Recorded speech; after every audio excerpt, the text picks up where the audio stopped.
good day, and welcome to another episode of the Business Pulse with Kristen Karabo. I am your host, Zainab Akurige.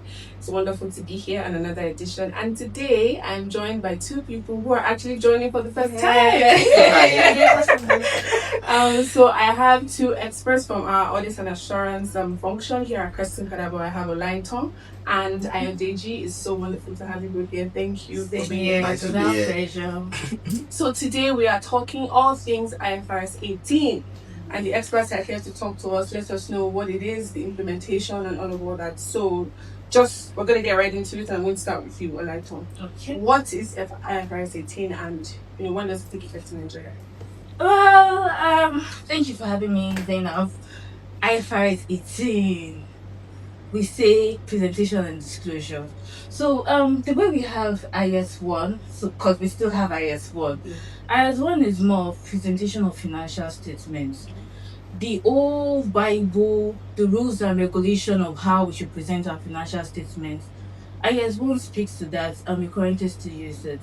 Over the years, because I remember that we've implemented IS1 since 2001. So between 2001 and dates, there's been several amendments on these particular standards, speaking to disclosures, classification of current and non-current assets, what's the definition of materiality, amendments on accounting policy. So there've been a lot of amendments. And now we have IFRS 18 covering presentation and disclosure of now the financial statement. So this particular standard is effective January 2027. So for all financial reports that will be issued out by December 2027, we expect that you've implemented this. And in implementing this, you have to restate 2026 financial reports or your numbers. You have to restate to align. And the funny thing is that in recent time, we've been getting increasing support from our regulator, which is FRC, Financial Reporting Council. And they've also mentioned that, yes, there is no going back. Nigeria is going to implement this standard when it becomes effective. So as a country, our financial reporting will be global standards. Will the same way we are seeing the UK presenters or Australia presenters would also be presenting that. So for sure, IFRS 18 financial statement presentation and disclosure going forward 2027. That's wonderful to hear. Thank you so much for that. Hi, IDG. Hi, Zainab. It's good to have you here once again. So we've heard everything in our lives and sessions, giving the background and all of that. So what I want to ask now is, because I think with IFRS 18 there are things that are separated by categories. Yes. So what are the 5 main categories for income and expense when it comes to IFRS 18? So thanks for that question. So the difference is, unlike IS1, we have you can have your revenue, your income, expenditures. You have different classes of accounts on the statement on your income statement. Let me put it that way. But now it has already been categorized into 5 classes. We have the operating, we have the investing, we have the financing, we have taxation, and we have the discontinued operations. So let me just go into the operating and just explain the 5 categories. What goes into the operating activities are your main business activities. Your main income, your main expenses goes directly into your operating activities. Then when we now look at the investing activities, so while looking at investing activities, picture within yourself what are individual assets generating units, so to say. Let's take, for example, you have an investment property whereby you earn rental income. The property is generating income itself. That is going to fall under your investing categories. So under investing categories, you have another thing we have there is dividend. Take, for example, you are receiving dividend from another company, then it's going to go under that line. For financing, so what you want to look at is, do you have interest on borrowings? That's basically deals with loans, and if you are paying back interest rate and everything, so it falls under that category. So when you go to tax, you will look at the current income tax for the period, and also the movement in your deferred tax goes under that period, and your discontinued activities in instances whereby you are selling of a business that goes into the discontinued operations. Okay, that's very insightful. So I would also like to ask you now, how is operating profits, how does it change now with IFRS 18? Well, it's really not a big more of a big change if you understand your business model. So for IFRS 18, for you to say this should be what it's in my operating profit, this is how I have my numbers. Yeah. Why are you set up as a company? That's the number one rule. So for a bank, right, you know that I'm in the business, I trade and make money. Yeah. It's easy. Yes. I come to a manufacturing company. I make, I sell, I trade in goods. So I have a tangible asset. So when I'm looking at my operating profit, what are my main business activities? Everything that comes to your main business activities, it goes to operating profit. So now let me give an example now. As a company, I will want to dispose my PP. Maybe I have an asset that I sell off. By default, we'll just call this disposal income, other revenue. It goes to operating profit as of now. But going forward, this is not going to be operating profit.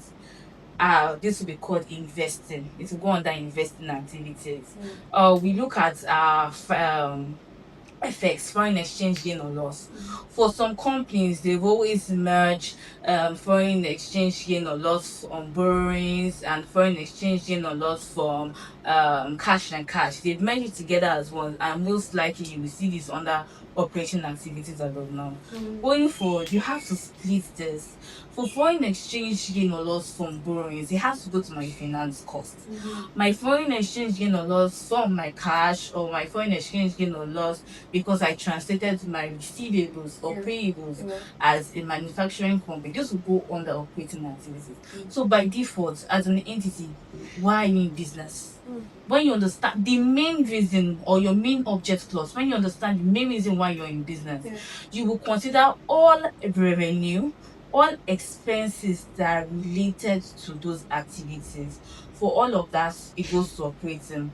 Then every other incidental revenue that comes out of my existence or expenses that I incur, that I'm just by being an Existing entity, business, yeah. yes, by so every of that you now have to move them. Should this be investing? Should this be financing?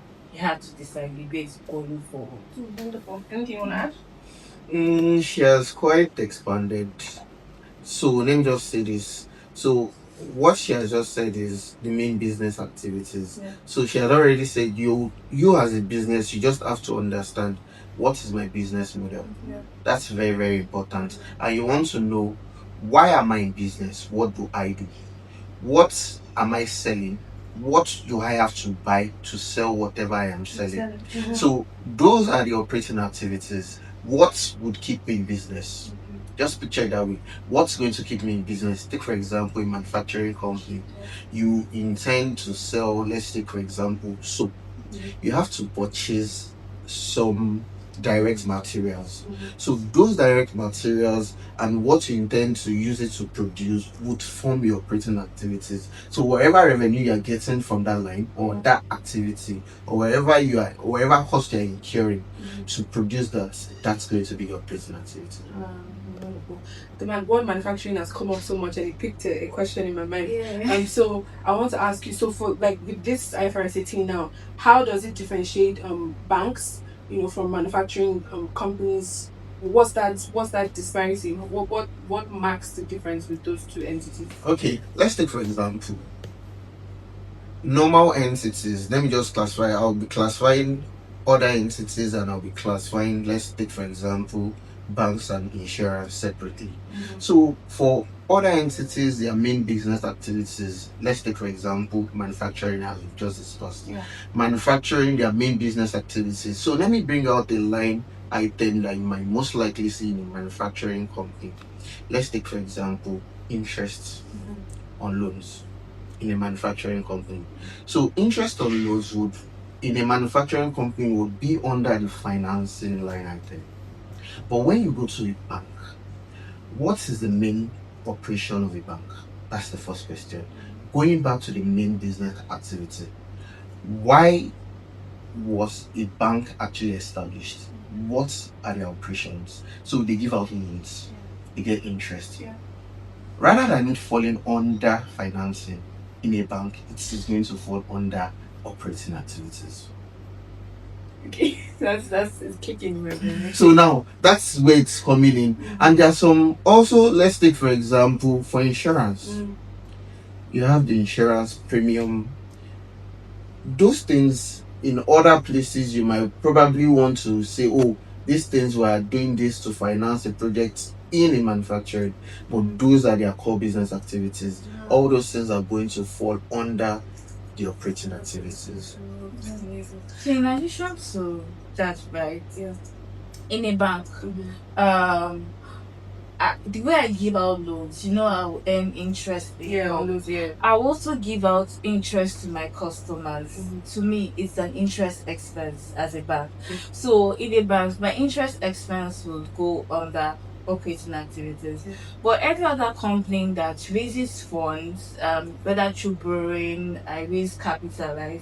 The interest on those, the cost of raising those debts, all of that will go into financing activities. So the only time in a bank you will see interest expense under financing activities is that those particular funds that they raised was not due from customers. It was just them raising it instead of customers. They were not using it to serve other purposes in their core operating activity. Then also, when we look at equity instrument debts, we know that for fund managers, the bank, they invest in treasury bills, equity instruments. All of that is to generate income, right? So when I'm doing my revaluation, I'm doing my fair value gain or loss on those instruments, this will be recorded under operating activities. But for other entities that they are not into the business of investing solely, when we are doing a fair value on these instruments, this doesn't go to operating anymore. But then it goes to investing. So why are we in business? Then you'll be able to trace in similar manner. Did you want? You seem like you wanted to add something. Or? No, that's fine. Okay. Yeah. So I would also like to ask, because just reading up on this prior to this session, I just saw different things. So what is I believe I have it right, a management performance measure? Is that what it is? Okay, let me speak on that. So when you talk about management performance measure, so what is trying to, or what should come to your mind is this: what are profit-based numbers that are not a requirement of IFRS? Let me give you an example. When you look at your income statement, along you have gross profits, then you come down, you have profits before tax, profit after tax. So when you talk about management performance measures, they are talking about what are the performance based or profits based numbers that you communicate externally. So let's take for example, you are probably speaking to the press. What numbers do you want to give them? You are probably speaking to investors. Let me give an example, a typical example. You'd see something like EBIT, that's earnings before interest and taxations. Sometimes you see management present these figures to investors, and they will tell you EBITDA. There are other financial performance measures, but what the standard is now saying that in the financial statement, the audited financial statements, we want to see management performance measures in the financial statements, where also you would have to reconcile. Let's take for example, I've already taken EBITDA, that's earnings before interest, tax, depreciation and amortization. I've already taken that. On my financial statement, I have to do a reconciliation from that position to the income statement. We have to make sense of the numbers. So that's just saying that management now going forward should actually disclose this in the financial statements. And while disclosing this, it is also the responsibilities of auditors to actually give an opinion or give a statement on those measures if they are in line with the standards. But one thing you should know is this is for management to say, oh, this is a particular performance measure we want to use, it must not be something that is required by IFRS. Number two, it should be profit based. Speaking, they don't want you to say things about your net assets and the like. It should be profit based. Yes. So since he answered that, I'd like to ask you this, and just we can call it a session. So now, how does IFRS 18 affect the preparation of a cash flow statement? Okay, so when you look at your cash flow now, right? Our cash flow is currently divided into operating activities, financing activities, and investing activities. While currently we reconcile from PBT, then we go on to net operating profit and all of that. We are literally not really starting from PBT anymore, because what we currently are from PBT, we reconcile to non-cash item, we'll take out non-cash operating activities, we'll go to invest and all that. Said we will not be starting from PBT. We said we have three lines under our income statement, which is the operating profits, we have the investing, and we have the financing. We'll be starting from the operating line, then reconciling downwards. So the presentation for the cash flow still remains the same, but we have to be mindful of our reconciliations now in the cash flow. They are not changing, because the way the cash flow operating at finance and investing, it should still be the same. But the cash flow does not think of in my business line. The income statement thinks of in my business line. So you still have to do the reconciliation you have to do on the cash flow. You're not changing that.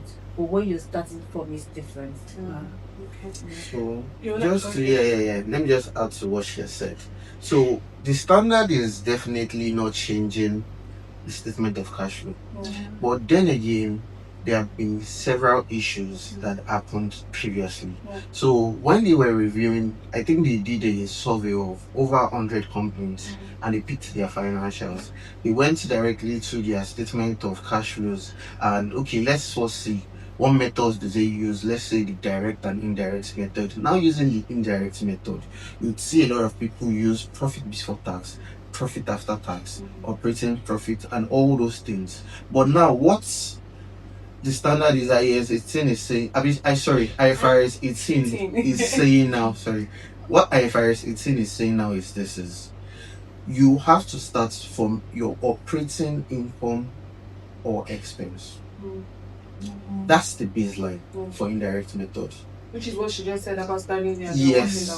Unlike before that you can use, different companies can decide to use wherever they want to use. And also another, I don't want to call it change, but it's just like before you could decide what you want to do, but now it's more or less like to so before you have companies classify interest income, dividend income under, they can choose to use operating or they want to put it under financing and all those things. Now that has been totally eradicated. You can't say you want to put under operating, except for some exceptions for banks and insurance companies.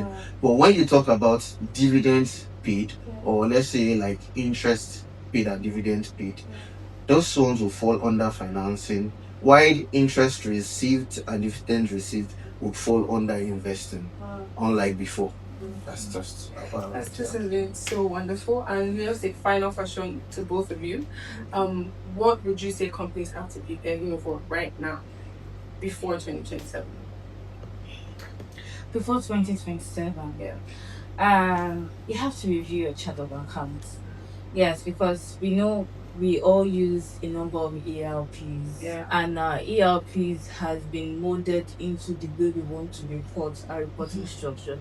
So we have to begin reviewing this now to confront saying for these numbers of categories of accounts, the way we code our tangible asset and all of that. This should be for operating activities, invest and all of that. So for instance, one common mistake we do or as accountants is for FS gain or loss. We just categorize everything into one particular general ledger. If I want to have a detailed reporting, come 2027, it means you have to manually split or break down the transaction into that ledger. Why go through that stress? Create a new account for your various FX transactions or revaluation and map them as you want. Now, ahead of them, because you don't want to come into 2027 and start trying to figure this out. Start training your staff, start training your finance team to know what is expected, so that they just going into it as a land experts. So review your ARPs, train your staff. Then for a number of us, our covenants or our loans, we have several terms and conditions saying your revenue, your closing profit should not be below this, your earnings before interest and tax should not be below this, and all of that. Because of the way reporting will be redefined in that year, you might want to, if you don't adjust or preempt what will happen, you might be seeing yourself, probably you are not meeting up to this threshold. Have a conversation with your lender and say, this is what is expected going forward. Do you want to review these terms? How else can we ensure we do not breach or go against these covenants? You want to review that? Just to add to what she has said. So you as an accountant, what I think you should do is this: bring out your financials for 2025. Try mapping these figures into the 5 classes of account, or the categories. Let me just put it into the 5 categories. Now check your operating profits against what you had before. Another thing you can do is, going forward, you can have a meeting, or you can quantify these differences, and you can have a meeting with your board to just discuss with them and make them understand, like, oh, these are the likely changes we are going to be experiencing going forward. Another thing, identify your MPM. That's management performance measures. What you intend to communicate to the public, you have to identify it. And just as what she has said, another thing you have to do is, in instances where it's going to require judgments, it's best you discuss with your auditors before year end. So once it relates to judgments where you're trying to figure out what you want to do, how to do it, it's best you discuss with your auditors. Thank you so much for that. Thank you. I really this has been an insightful episode. And to our viewers, remember, if you stay ahead, you'll stay prepared. Until next time, bye.